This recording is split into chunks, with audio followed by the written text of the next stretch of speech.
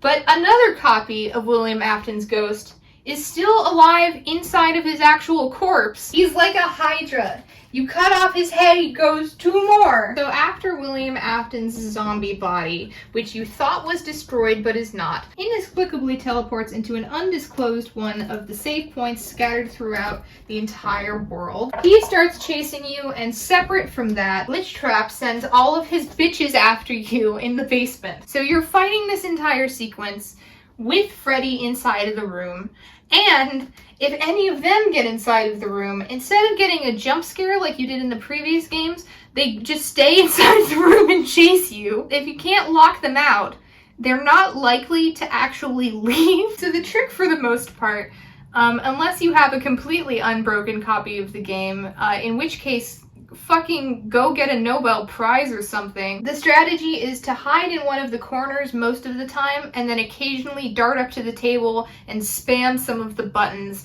until the game decides that the sequence has ended. And then, just to add insult to injury, the game ends with you setting William Afton on fire.